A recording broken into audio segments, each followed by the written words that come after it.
Hi, algebra students. I hope that you're having a great day. I wanted to review the quadratic, the standard function of a quadratic. These were some questions, similar ones that were on that quiz that I gave you. So let's go ahead and look at those. So we had y is equal to ax squared plus bx plus c. This is your standard form of a quadratic, standard form. And remember in the last video, I told you that the term quadratic is Latin meaning square, which is what we are doing to our leading coefficient. That first term is being squared. So our question says, for the quadratic expression below, this is a quadratic expression, what value of c makes the quadratic expression a perfect square? Right? We want a perfect square.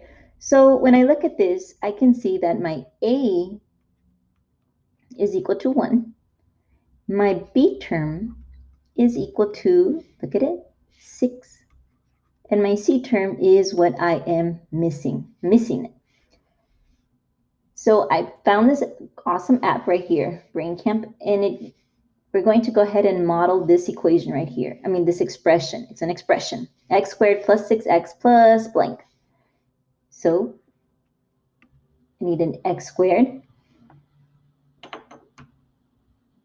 And I need 6 x's, right? I have 1x squared, and I'm going to go ahead and use my 6 x's. 1, 2, 3.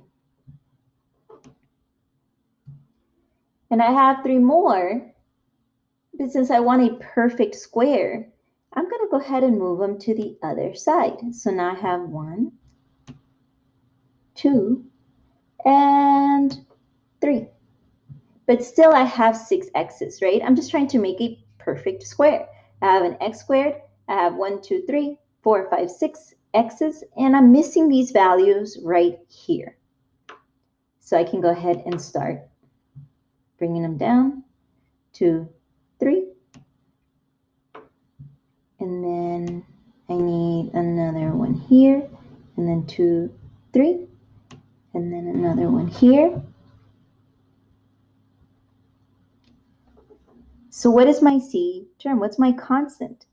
You can see that your constant is 9. So if I want to build a perfect square with x squared plus 6x, I would have to add those 9 units to have a perfect square. So your missing c term on your quadratic expression was plus 9. Okay? So here I would write a 9. And your c value is 9. Let me go ahead and show you one more time, okay? Started off with an x squared. I had 6 x's that I split up to make a square, and the value the amount of little units that I put in here would be 9. That's my constant. Now I have a perfect square. Let's try the next one. It says for the quadratic expression below, what value of b makes the quadratic expression a perfect square? So again, we want a perfect square. But this time we're going to look at our b term, right? My a is, again, 1. My b is the one that I'm trying to find, and my c is equal to 16. Right? So when we're looking at these right here, I know that I have an x squared, right? And I need 16 of the little units. So 16 of them. 1, 2, 3. Oh man, this could take a while. 4. And then I'll put one here. 5, 6, 7, 8. And then another one. 9. Oh no, I don't want him. 10, 11, 12, and then 13, 14, 15, and 16, right? So this time what I'm missing is my b term, the x's.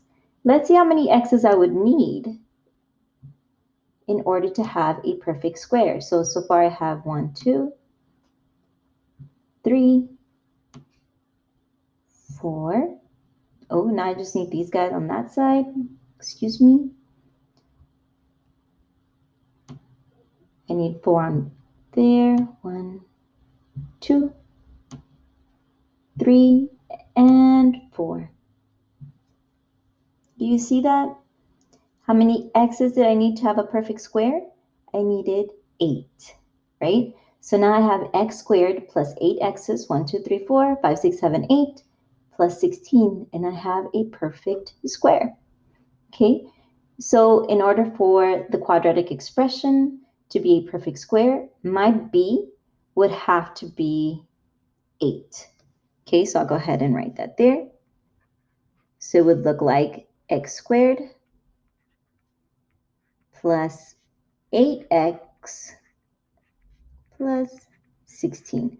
I hope my writing on this thing improves as time goes on. Writing with the mouse is hard. Okay, so x squared plus 8x plus 16 makes a perfect square.